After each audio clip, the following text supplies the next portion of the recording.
નમસ્કાર વિદ્યાર્થી મિત્રો, વિસર્જન ચેપ્ટર ની અંદર આપણે આગળ આમનોંધ વિશે અભ્યાસ કરીએ તો કઈ રીતની આમનોંધો આવે, વિસર્જનની હિસાબી અસરો કેવી રીતે આવે. તો વિસર્જનની હિસાબી અસરો આપવામાં આવે તેના માટેની આપણે આમનોંધ જોઈએ.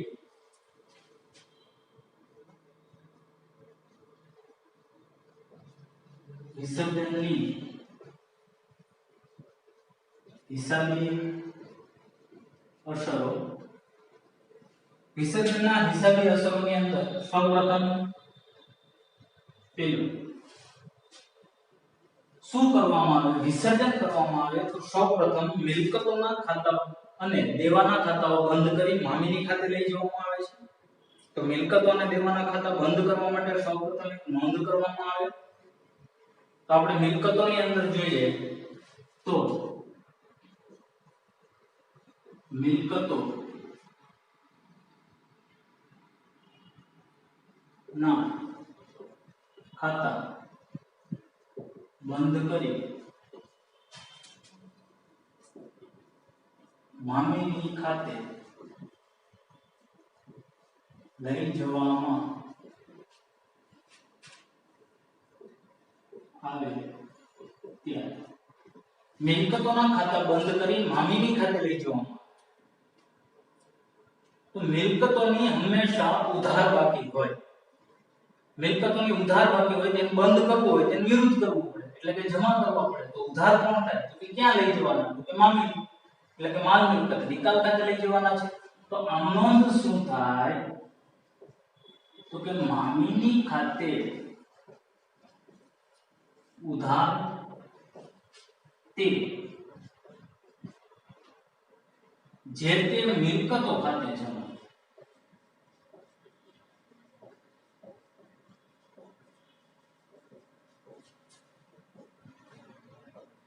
મામીની ખાતે ઉધાર કરવામાં આવે અને જે તે મિલકતો ખાતે જમા કરવામાં આવે.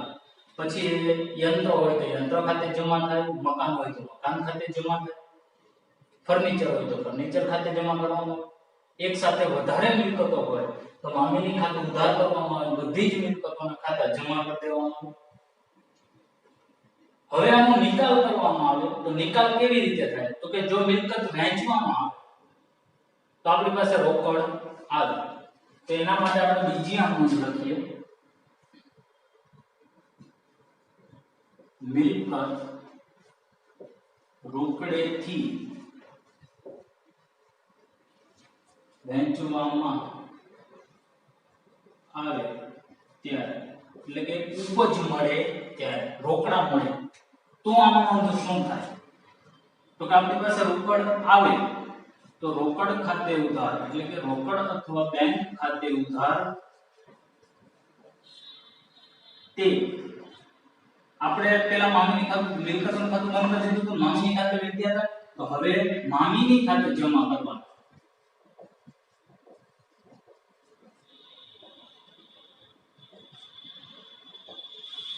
આ બે આમનોંધ મોટા ભાગે સાથે જ હોય છે.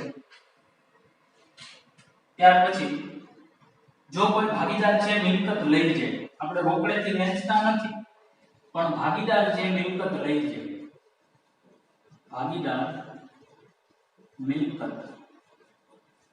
લઈ જાય ત્યારે, કોઈ ભાગીદાર છે મિલકત લઈ જાય છે તો મિલકત લઈ જાય છે એટલે આપણી પાસેથી મિલકત જાય અને ભાગીદાર લેનાર છે, લેનાર ખાતે ઉધાર, એટલે કે ભાગીદારના મૂડી ખાતે ઉધાર તે મામીની ખાતે જમા.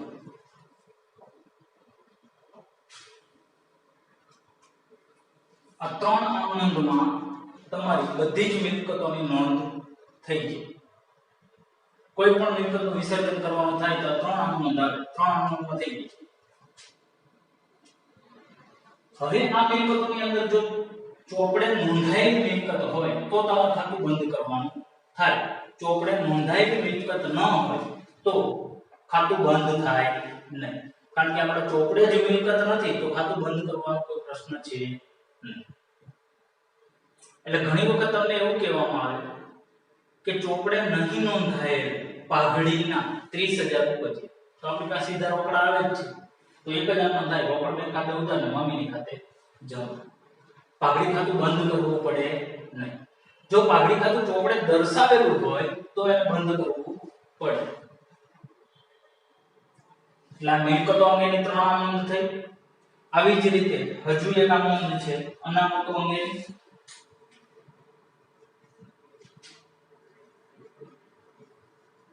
કાલખાત, અનામત,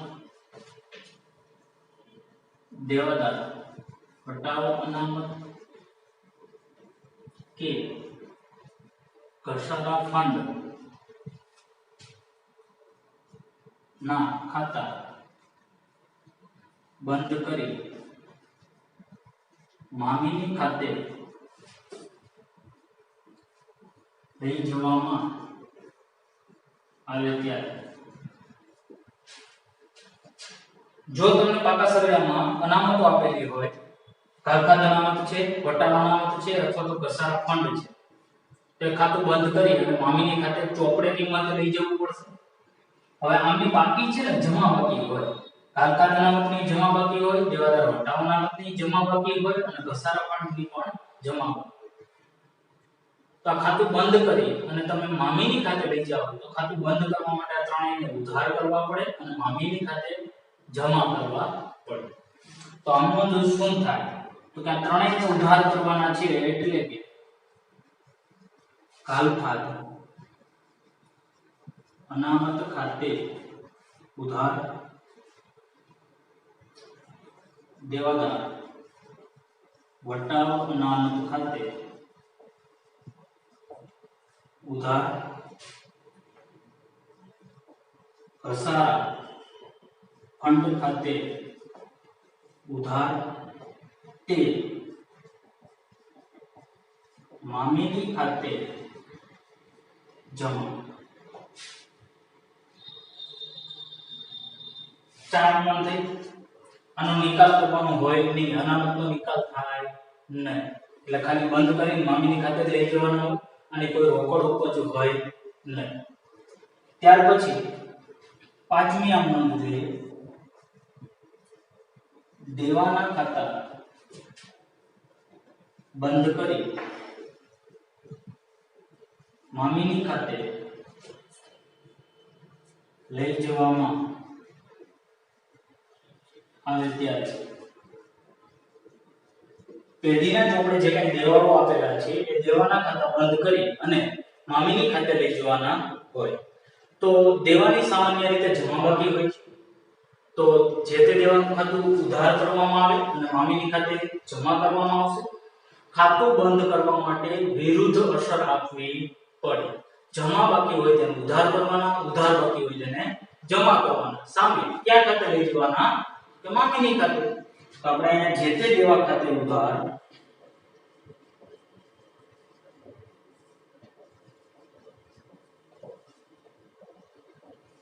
તે મામીની ખાતે જમા. લેણદારો હોય, દેવી હુંડી હોય, પ્રોવિડન્ટ ફંડ હોય, કામદારોના બચત ખાતા હોય, તો એ જે તે દેવા ખાતે ઉધાર કરવામાં આવે અને મામીની ખાતે જમા કરવામાં આવે. હવે આ દેવાનો નિકાલ કરવામાં આવે. નિકાલ કરવામાં આવે એટલે તો કે દેવાઓ ચૂકવવામાં આવે. દેવાઓ ચૂકવવામાં આવે ત્યારે જો રોકડેથી ચૂકવવામાં આવે તો એના માટેની નોંધ, દેવા રોકડેથી ચૂકવવામાં આવે ત્યારે. જો કોઈ દેવા છે એ રોકડેથી ચૂકવવામાં આવે તો આપણી પાસેથી રોકડ જાય, તો રોકડ ખાતે જમા થાય. તો ઉધાર કોના ખાતે કરવાનો? તો કે મામીની ખાતે. તો એના માટે આ નોંધ શું થાય? તો કે મામીની ખાતે ઉધાર તે રોકડ બેંક ખાતે જમા.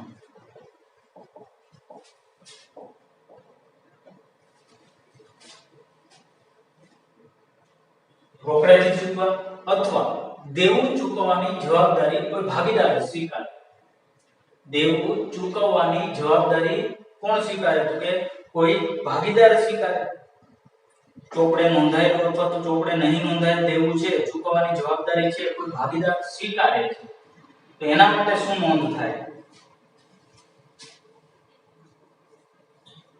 દેવું ચૂકવવાની જવાબદારી ભાગીદાર સ્વીકારે ત્યારે દેવા ચૂકવવા માટેની જવાબદારી છે ભાગીદાર સ્વીકારે. તો હવે રૂપિયા ભાગીદાર સ્વીકારશે એટલે ભાગીદારનું મૂડી ખાતું જમા થશે અને મામીની ખાતે ઉધાર. સામાન્ય રીતે તમારા મામીની ખાતે જમા થયા છે તો હવે બીજી આમમાં ફરજિયાત મામીની ખાતું કેવું થાય? તો કે ઉધાર. એટલે એના માટે આમમાં આવી થશે મામીની ખાતે ઉધાર તે ભાગીદારના મૂડી ખાતે જમા. ત્યાર પછી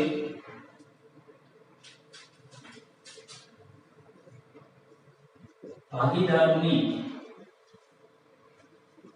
લોન ચૂકવવામાં આવે ત્યારે જો કોઈ ભાગીદારોની લોન ચૂકવવાની હોય તો લોન ચૂકવવા માટે છે લોન ખાતા બનાવવાના હોય તો આ ખાતું છે એ બંધ કરી મામીની ખાતે લઈ જવાની કોઈ જરૂરિયાત રહેતી નથી. એટલે આ ખાતું સીધું જ બંધ કરવામાં આવે. રોકડા ચૂકવીએ છીએ તો આપણી પાસેથી રોકડ જાય છે એટલે રોકડ બેંક ખાતે જમા કરવામાં આવે અને ભાગીદારની લોન છે એ ચૂકવાય છે એટલે ભાગીદારની લોન ખાતે ઉધાર તે કોના ખાતે? તો કે રોકડ બેંક ખાતે જમા.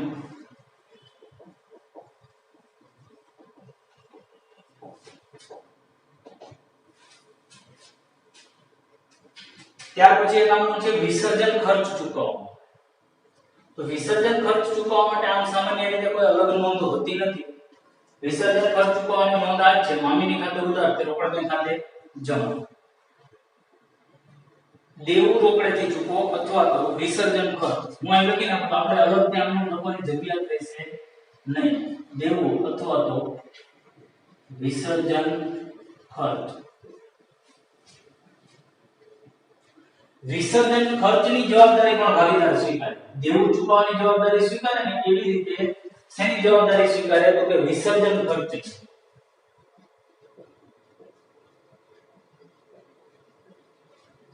વિસર્જન ખર્ચની જો જવાબદારી સ્વીકારે તો પણ માનવીની ખાતે ઉધાર તે ભાગીદારના મૂડી ખાતે જમા થશે.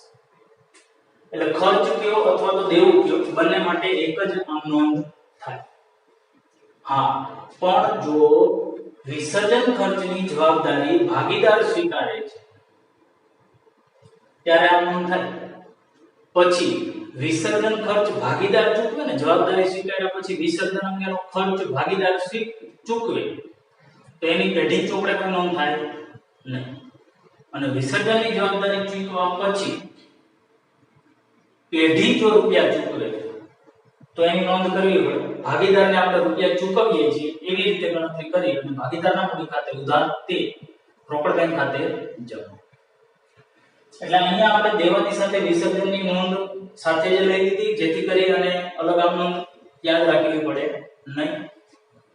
હવે એક આમ નોંધ જોઈએ તો વિસર્જન મામીની ખાતું બંધ કરવા.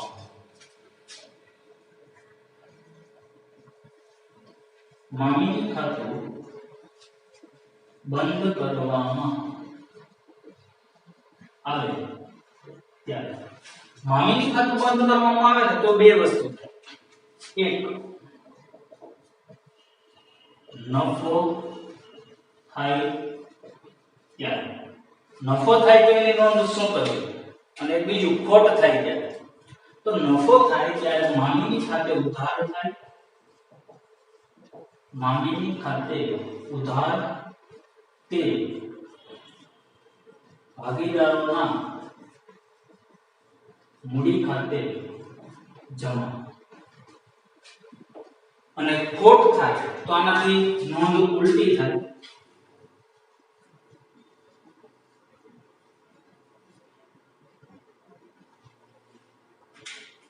તો આનું શું થશે તો કે ભાગીદારોના મૂડી ખાતે ઉધાર તે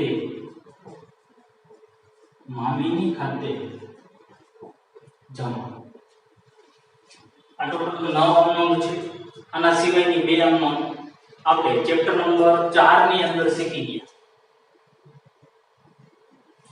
અનામતો, એકત્રિત અનામતો અને નફા ખોટની વહેંચણી દર્શાવતી આમનો. એ આમનો પણ આની અંદર આવશે આ ચેપ્ટરની અંદર. પેજ નંબર 127 અને 128 ઉપર ચેપ્ટર નંબર 4 માં આપેલી છે અને પેજ નંબર 279 પર ચેપ્ટર નંબર 7 માં આપેલી છે. બંને આમનો એક સરખી જ છે. એકત્રિત અનામતો અને નહીં વહેંચાયેલી નફા ખોટની વહેંચણી દર્શાવતી આમનો. ભાગીદારો વચ્ચે વહેંચવામાં આવે. ભાગીદારો વચ્ચે કેવી અનામતો વહેંચવામાં આવે તો કે સામાન્ય અનામત છે, રોકાણ રોજગાર ભંડોળ છે, અનામત ભંડોળ છે, કારીગર અકસ્માત વળતર ભંડોળ છે. તો આની જમા બાકી હોય તે જે તે ખાતે ઉધાર કરવામાં આવે અને ભાગીદારોના મૂડી ખાતે જમા કરવામાં આવે. નફા નુકસાન ખાતાનો નફો હોય તો પણ નનું ખાતે ઉધાર થાય અને ભાગીદારોના મૂડી ખાતે જમા થાય. ખોટ અંગેની અને ખર્ચ અંગેની જોઈએ તો ભાગીદારોના મૂડી ખાતે ઉધાર કરવામાં આવે તે નફા નુકસાન ખાતે જમા થાય ખોટ હોય તો. સંશોધન વિકાસ ખર્ચ છે, જાહેરાત ઝુંબેશ ખર્ચ છે તો એના ખાતે જમા કરવામાં આવે. એટલે આ અમનોંધ છે આપણે ચેપ્ટર નંબર 4 ની અંદર શીખી ગયા છે એ જ અમનોંધ આવશે. અને એના સિવાયની આ 9 અમનોંધ છે તમારે લખી અને ભાગી કરવાની રહેશે. આપણે આગળ જોઈએ તો સ્વાધ્યાય પેજ નંબર 309 સ્વાધ્યાયના પ્રશ્નોની અંદર જોઈએ તો સૌપ્રથમ પ્રશ્ન નંબર 1 દરેક વિકલ્પ માટે યોગ્ય વિકલ્પ પસંદ કરો. તો વિકલ્પોની અંદર આપણે જોઈએ તો ભાગીદારી પેઢીનું વિસર્જન કેટલી રીતે થઈ શકે છે. તો આપણે પ્રશ્ન જોયો ભાગીદારી પેઢીનું વિસર્જન છે બે રીતે થઈ શકે, સામાન્ય વિસર્જન અને અદાલત દ્વારા વિસર્જન. એટલે જવાબ આવશે 2. વિસર્જન સમયે ભાગીદારી પેઢીની મિલકતો અને જવાબદારીની હિસાબી અસર આપવા માટે તૈયાર કરવામાં આવતું ખાતું. તો તૈયાર કરવામાં આવતું ખાતું એટલે કે માલ મિલકત નિકાલ ખાતું. પણ ઓપ્શનની અંદર જોઈએ તો માલ મિલકત નિકાલ ખાતું છે નહીં, પણ ડી ઓપ્શન આપણને આપેલો છે સંપાદન ખાતું. માલ મિલકત ખાતાનું બીજું નામ એટલે કે સંપાદન ખાતું. સંપાદન ખાતું કયા પ્રકારનું ખાતું છે તો સામાન્ય રીતે નફો ખોટ દર્શાવતું ખાતું છે એટલે ઉપજ ખર્ચ પ્રકારનું ખાતું ગણાય. એટલે જવાબ આવશે ઉપજ ખર્ચ. ભાગીદારી પેઢીના વિસર્જન સમયે મિલકતોની ઉપજમાંથી સૌપ્રથમ કઈ ચૂકવણી કરવામાં આવે છે. તો વિસર્જનની સામાન્ય વિધિ પ્રક્રિયા ની અંદર સૌપ્રથમ ચૂકવણી કઈ થાય તો કે વિસર્જન ખર્ચ. પેઢીના વિસર્જન સમયે પાકા સરવૈયામાં દર્શાવેલ દેવાદારો 24500 અને ઘાલખાદ અનામત 2500 હોય તો માલ મિલકત નિકાલ ખાતે જમા બાજુએ કઈ રકમ લખશું. તો દેવાદારો અને ઘાલખાદ અનામત બે વસ્તુ છે. સામાન્ય રીતે દેવાદારોમાંથી ઘાલખાદ અનામત બાદ કરવામાં આવે, પણ જમા બાજુએ કઈ રકમ લખશું મામીની ખાતા. તો મામીની ખાતાની જમા બાજુ જમા બાકીઓ લઈ જવાય અને દેવાદારો અને ઘાલખાદ અનામત તો દેવાદારની ઉધાર બાકી હોય, ઘાલખાદ અનામતની જમા બાકી હોય. એટલે જમા બાજુ ઘાલખાદ અનામત લઈ જવામાં આવશે અને ઘાલખાદ અનામતની રકમ છે 2500 એટલે જમા બાજુ મામીની ખાતાની જમા બાજુ 2500 થી અસર થાય એટલે જવાબ આવશે 2. પેઢીના વિસર્જન સમયે સામાન્ય અનામત, કારીગર અકસ્માત, વળતર ભંડોળ, નફા નુકસાન ખાતાની જમા બાકી કયા ખાતે લઈ જવામાં આવે છે. તો આપણે આ ચોથા ચેપ્ટર થી શીખતા આવીએ છીએ સામાન્ય અનામત, કારીગર અકસ્માત, વળતર ભંડોળ, નફા નુકસાન ખાતાની જમા બાકીની વહેંચણી ભાગીદારોના મૂડી ખાતે થાય. એટલે ડ જવાબ આવશે ભાગીદારોના મૂડી ખાતે. નીચેના પ્રશ્નોના એક વાક્યમાં જવાબ આપો. ભાગીદારીનું વિસર્જન અર્થ સમજો. ભાગીદારીનું વિસર્જન ચાલુ ભાગીદારી પેઢીમાંથી જો કોઈ ભાગીદારનું નિવૃત્તિ, મૃત્યુ અથવા તો અન્ય કારણોસર પેઢીમાંથી છૂટો થાય અને બાકીના ભાગીદારો છે ધંધો ચાલુ રાખે તો આવા સંજોગોમાં ભાગીદારીનું વિસર્જન થયું છે એમ કહેવાય. ભાગીદારી પેઢીનું વિસર્જન એટલે શું?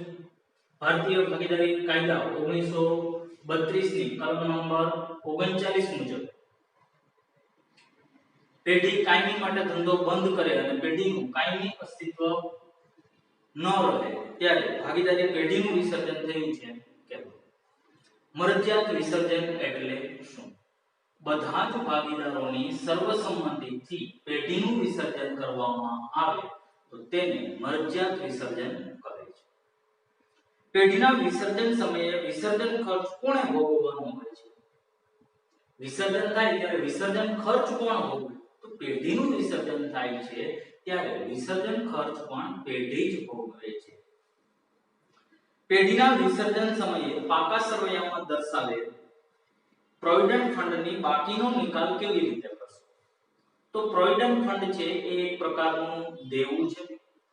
તેનો નિકાલ કેવી રીતે થાય? કર્મચારી પ્રત્યેનું દેવું છે. તો કર્મચારી પ્રત્યેનું દેવું હોવાથી મામીની ખાતે લઈ જવામાં આવે અને પ્રોવિડન્ટ ફંડની કેવી બાકી હોય તો કે જમા બાકી, એટલે ખાતું ઉધાર થશે. પ્રોવિડન્ટ ફંડ ખાતે ઉધાર તે મામીની ખાતે જમા. આવી રીતે આમ નોંધાઈ લખી શકાય અથવા તમે એક વાક્યમાં જવાબ લખો. પ્રોવિડન્ટ ફંડ ખાતે ઉધારી મામીની ખાતે જમા કરવામાં આવે છે. વિસર્જન પેઢીના વિસર્જન સમયે અગાઉ માંડી વાળે ઘાલખાતું પરત મળે ત્યારે તેની નોંધ ક્યાં થાય છે? ઘાલખાતું પરત મળે તેની નોંધ ક્યાં?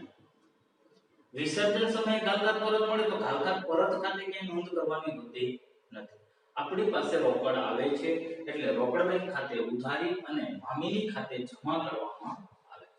આવી રીતે એક વાક્યમાં લખી શકો અથવા તો તમે આમ નોંધ લખો, રોકડ બેંક ખાતે ઉધાર તે મામીની ખાતે જમા. માલ મિલકત નિકાલ ખાતાનો અર્થ સમજાવો. માલ મિલકત નિકાલ ખાતાનો અર્થ તો પેઢીના વિસર્જન વખતે પેઢીની મિલકતો અને દેવાના નિકાલની હિસાબી અસરો આપવા માટે તૈયાર કરવામાં આવતું ખાતું એટલે માલ મિલકત નિકાલ ખાતું. ભાગીદારી પેઢીના વિસર્જનની રીતો તો વિસર્જનની રીતો કેટલી? બે: સામાન્ય વિસર્જન અને અદાલત દ્વારા વિસર્જન. નીચેના પ્રશ્નોના ટૂંકમાં જવાબ આપો. તો આ પ્રશ્નો તમારે બધા જ લખવાના છે બુકની અંદર. ભાગીદારી પેઢીના વિસર્જન સમયે ચોપડા બંધ કરવા કયા ખાતા તૈયાર કરવામાં આવે છે તે જણાવો. પેઢીના વિસર્જન વખતે કયા ખાતાઓ તૈયાર કરવામાં આવે છે? તો આપણે જોઈ ગયા મામીની ખાતું, ભાગીદારોના લોન ખાતા, રોકડ બેંક ખાતું અને ભાગીદારોના મૂડી અથવા ચાલુ ખાતા. ભાગીદારી પેઢીનું વિસર્જન કરવા અદાલત કેવા સંજોગોમાં હુકમ કરી શકે? તો આપણે 8 સંજોગો જોઈએ, 7 સંજોગો. એ 7 સંજોગો તમારે લખવાના રહેશે. ટૂંકમાં લખો માલ મિલકત નિકાલ ખાતું, તો એ પણ આપણે આવી ગયું છે. ભાગીદારી પેઢીના વિસર્જન સમયે પાકા સરવૈયામાં દર્શાવેલ નીચેની બાકીઓનો નિકાલ કેવી રીતે કરશો તે સમજો. તો આ બાકીઓનો નિકાલ કરવા માટે સામાન્ય રીતે આમ નોંધ લખાય. શું લખાય? આમ નોંધ. તો આમ નોંધ માટે તમે જોઈ શકો છો સામાન્ય અનામત. તો સામાન્ય અનામતની જમા બાકી હોય અને ભાગીદારો વચ્ચે વહેંચાય છે એટલે આમ નોંધ શું થાય? તો કે સામાન્ય અનામત ખાતે ઉધાર તે ભાગીદારોના મૂડી ખાતે જમા. રોકાણ વધઘટ ભંડોળ તો એ પણ ભાગીદારો વચ્ચે વહેંચવામાં આવે, એની પણ જમા બાકી હોય એટલે રોકાણ વધઘટ ભંડોળ ખાતે ઉધાર તે ભાગીદારોના મૂડી ખાતે જમા. કારીગર અકસ્માત વળતર ભંડોળ તો એની જમા બાકી છે, એ પણ ભાગીદારો વચ્ચે વહેંચાય છે, તેની આમ નોંધ એના જેવી જ થશે. કારીગર અકસ્માત વળતર ભંડોળ ખાતે ઉધાર તે ભાગીદારોના મૂડી ખાતે જમા. પ્રોવિડન્ટ ફંડ તો એ એક દેવું છે એટલે આગળ આપણે જોઈએ એવી જ રીતે પ્રોવિડન્ટ ફંડ ખાતે ઉધાર તે મામીની ખાતે જમા. દેવું છે એટલે ખાતું બંધ કરી અને મામીની ખાતે લઈ જવું પડે. નફા નુકસાન ખાતાની ઉધાર બાકી તો ઉધાર બાકી છે તેમ જમા કરવા પડે. તો ઉધાર કોને કરશું? તો કે નાનું ખાતું છે એટલે ભાગીદારો વચ્ચે વહેંચે, તો ભાગીદારોના મૂડી ખાતે ઉધાર તે નફા નુકસાન ખાતે જમા. ઘસારા ફંડ તો ઘસારા ફંડ છે મિલકત સામે કરેલી જોગવાઈ છે જે ખાતું બંધ કરી અને મામીની ખાતે લઈ જવામાં આવે છે. આપણે આમ નોંધ લખીએ એમાં લખેલી છે આમ ઘસારા ફંડ ખાતે ઉધાર તે મામીની ખાતે જમા. ત્યાર પછીનો પ્રશ્ન છે ભાગીદારી પેઢીના વિસર્જનને લગતી ખોટ કે નુકસાન અંગેની કાનૂની જોગવાઈ જણાવો. તો આ એક જ મુદ્દો છે. કાનૂની જોગવાઈઓના 6 મુદ્દાઓ છે, એમાંથી પહેલો એક મુદ્દો ખોટ અંગેની કાનૂની જોગવાઈ. પેઢીના વિસર્જનની સામાન્ય વિધિ કે પ્રક્રિયા છે. સામાન્ય વિધિ પ્રક્રિયા સૌપ્રથમ વિસર્જન ખર્ચ ચૂકવાય છે, ત્યારબાદ ત્રાહિત પક્ષ પ્રત્યેના દેવા ચૂકવાય, ત્યારબાદ ભાગીદારોની લોન ચૂકવાય, ત્યાર પછી ભાગીદારોના મૂડી ખાતા અને ચાલુ ખાતાની બાકીઓ પરત થાય, અને તેમ છતાં જો રકમ વધે તો ભાગીદારો વચ્ચે નફા નુકસાનના પ્રમાણમાં વહેંચવામાં આવે. ત્યાર પછી પ્રશ્ન નંબર 4 છે, નીચેના પ્રશ્નના વાક્ય મુજબ જવાબ આપો.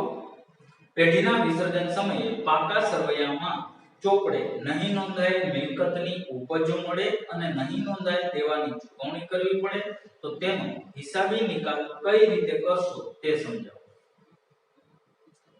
હવે આ હિસાબી નિકાલ કરવા માટે આપણે જોઈએ તો મિલકતોની ઉપજ મળે, નહીં નોંધાયેલ મિલકતની ઉપજ મળે. તો આની આપણે આ નોંધ લખીએ અહીંયા.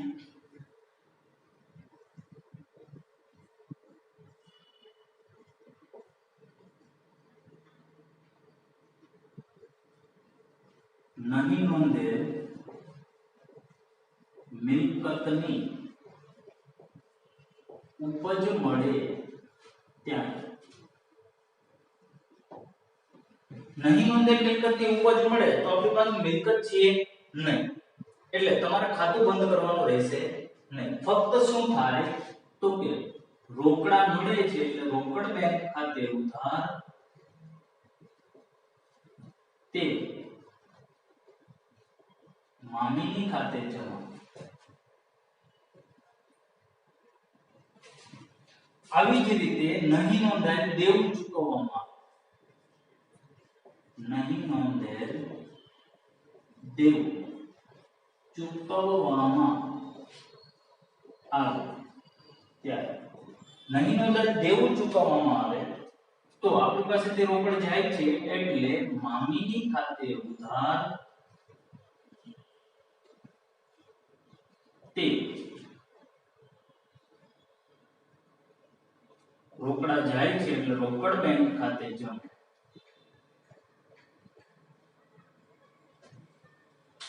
ત્યાર પછી હજી એક ત્રીજો ઓપ્શન આવે, નહીં નોંધેલ દેવાની સામે નહીં નોંધેલ મિલકત આપવામાં આવે ત્યારે નહીં નોંધેલ દેવાની સામે નહીં નોંધેલ મિલકત આપવામાં આવે તો બે ઓપ્શન થાય. જો એક તો દેવાની સામે મિલકત આપી દે તો કઈ વાંધો છે નહીં, તો એની નોંધ થશે નહીં. પણ દેવાની રકમ વધારે હોય અને મિલકતની રકમ ઓછી હોય ત્યારે વધારાના દેવાની રકમ ચૂકવવી પડે. એટલે કે દેવાની કિંમત મિલકત કરતા વધુ હોય તો વધારાની રકમ ચૂકવવી પડે છે, જેની નોંધ શું થાય તો કે મામીની ખાતે ઉધાર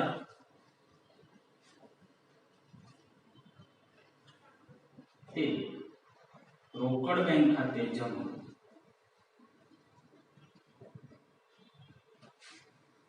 આ પ્રશ્ન માટે આટલો જવાબ તમારે લખવાનો રહેશે. ત્યાર પછી બીજો પ્રશ્ન છે, વિસર્જનના સંજોગોમાં પાઘડીની વિવિધ સંજોગોમાં આપવામાં આવતી હિસાબી અસર. પાઘડીની હિસાબી અસર.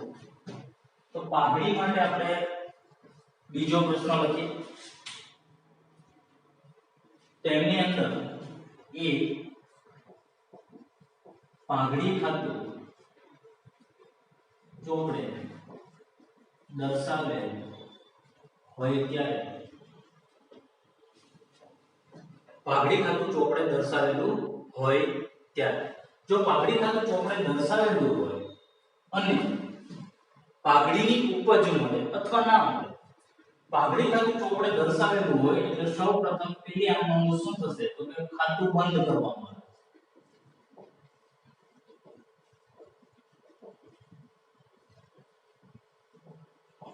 ખાતું બંધ કરવામાં આવે તો આ નોંધ શું થાય તો કે મામીની ખાતે લઈ જાય એટલે મામીની ખાતે ઉધાર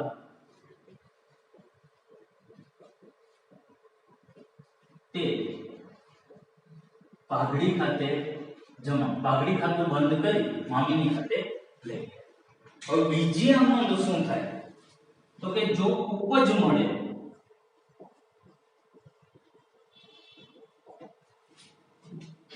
ચોપડે નોંધેલ મિલકતની ઉપજ મળે તો આ નોંધ શું થાય તો કે રોકડ બેંક ખાતે ઉધાર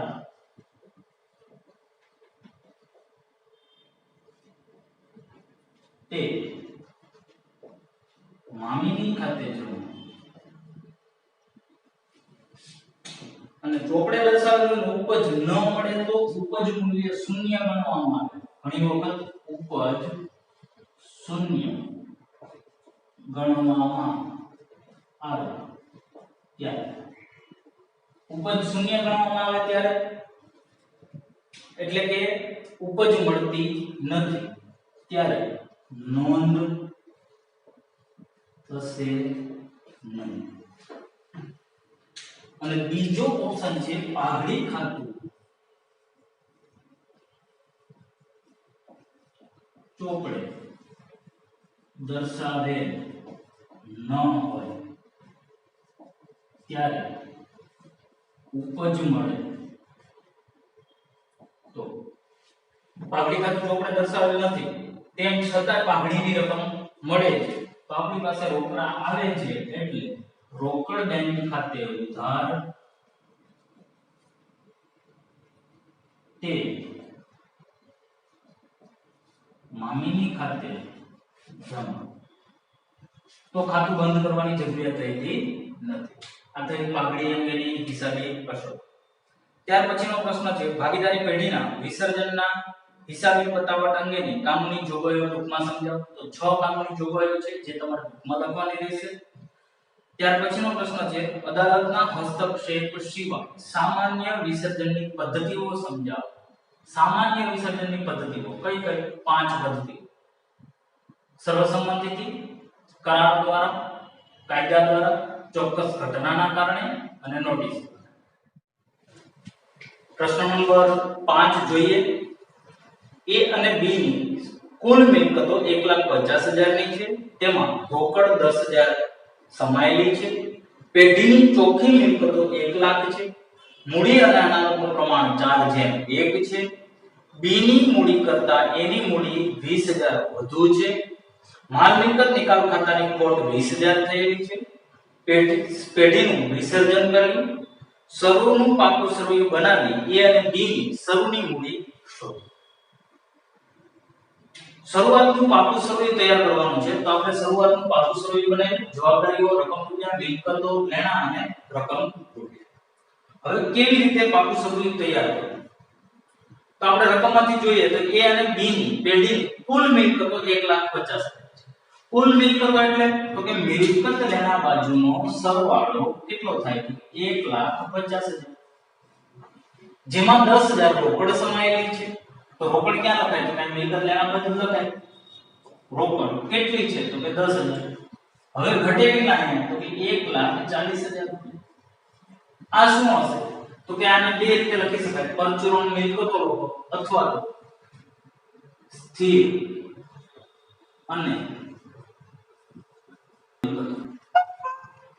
એટલે કે કાયમી અને ચાલુ મિલકતો કેટલી તો કે 1,40,000. આ મિલકત લેણા બાજુ પૂરું થઈ ગયું. હવે આપણે કઈ આપે છે નહીં. હવે શું કીધું તો કે મૂડી અને પેઢીની ચોખ્ખી મિલકતો 1,00,000 છે. તો પેઢીની ચોખ્ખી મિલકત એટલે શું? ચોખ્ખી મિલકતો એટલે મૂડી થાય. એના સૂત્ર છે કુલ મિલકતો માઈનસ કુલ દેવું.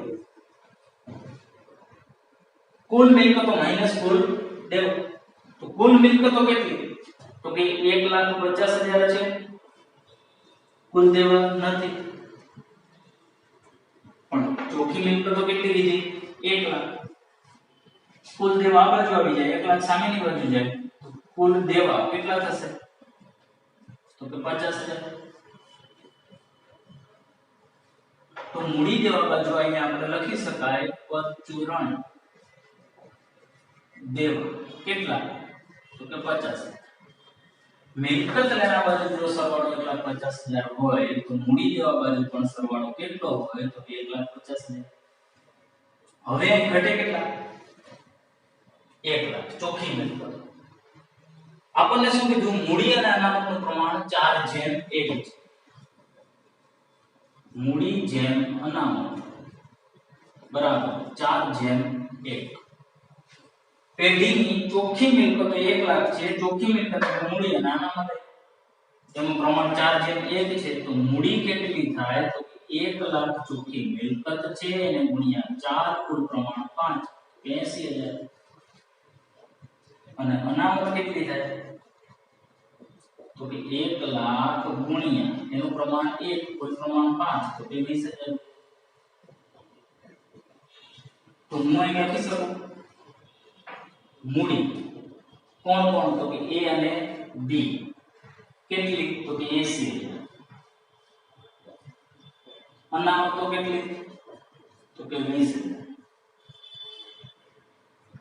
હવે શું કીધું તો કે B ની મૂડી કરતા A ની મૂડી 20,000 વધુ છે. હવે A અને B ની મૂડીના ભાગ પાડવાના છે તો મૂડીની આપણે ગણતરી કરીએ તો A અને B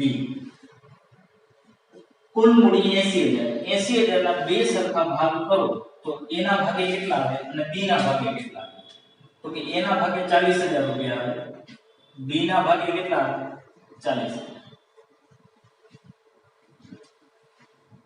B ની મૂડી કરતા A ની મૂડી 20,000 વધુ છે.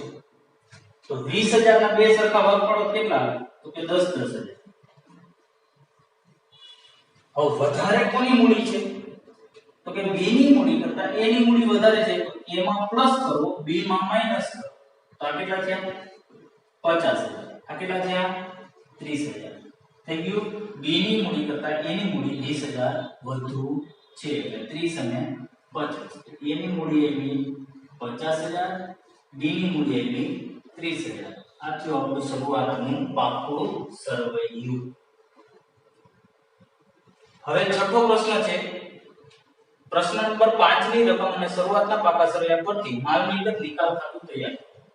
તો માલ મિલકત નિકાલ ખાતું તૈયાર કરવાનો પ્રશ્ન આ વખતે આપણે કોર્સમાં છે નહીં એટલે એની કોઈ જરૂરિયાત છે નહીં. સાતમો પ્રશ્ન. વિસર્જન વખતે પેઢીની કુલ મિલકતો 2 લાખ છે, જે પૈકી ચાલુ મિલકતો 40% છે, જેમાં 10,000 રોકડ સહિત છે. સ્થિર મિલકતના 120% રકમ ઉપજે છે, જ્યારે ચાલુ મિલકતના 80% રકમ ઉપજે છે. જરૂરી આમ નોંધ લખો. તો રોકડ સિવાયની મિલકતોના ખાતા બંધ કરવામાં આવે. તો આપણે આમ નોંધ તૈયાર કરી છે. આમ નોંધ માટે કુલ મિલકતો કેટલી છે તો કે 2 લાખ છે, જેમાંથી 10,000 રોકડ સહિત છે ચાલુ મિલકતો. તો અહીંયા આપણે ગણતરી કરીએ તો કુલ મિલકતો કેટલી તો કે 2 લાખ, જેમાંથી 40% ચાલુ મિલકતો છે. હવે બાકીની 60% મિલકતો છે એ કેવી હશે તો કે સ્થિર મિલકતો એટલે કે કાયમી મિલકતો.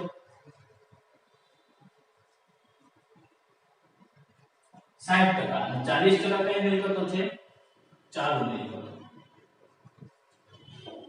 તો 60% કરો 2 લાખના એટલે 1,20,000 રૂપિયા સ્થિર મિલકત આવશે. ચાલુ મિલકતના 40% કરો ચાલુ મિલકતના તો 80,000 રૂપિયા કઈ મિલકત આવશે ચાલુ મિલકત, જેમાં 10,000 રોકડ છે. અહીંથી રોકડ 10,000 રૂપિયા આપણે બાદ કરવી પડે.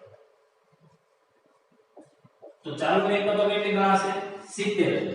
સ્થિર મિલકતો કેટલી ગણાશે? 1,20,000. તો એ પેલા મિલકતોના ખાતા બંધ કરવા પડે. તો મિલકતોના ખાતા બંધ કરવા માટે આ નોંધ શું થાય? તો કે મામીની ખાતે ઉધાર તે મિલકતો ખાતે જમા. તો કે તે સ્થિર મિલકતો ખાતે જમા અને તે ચાલુ મિલકતો ખાતે જમા. મિલકતોની ઉધાર બાકી હોય એટલે ખાતું જમા કરવામાં આવે, મામીની ખાતું ઉધાર કરવામાં આવે. સ્થિર મિલકતોના કેટલા? તો કે 1,20,000. ચાલુ મિલકતના કેટલા? તો કે 70,000. તો બે થી કેટલા થયા? તો કે 1,90,000 રૂપિયા મામીની ખાતે ઉધાર. આની બાબત છે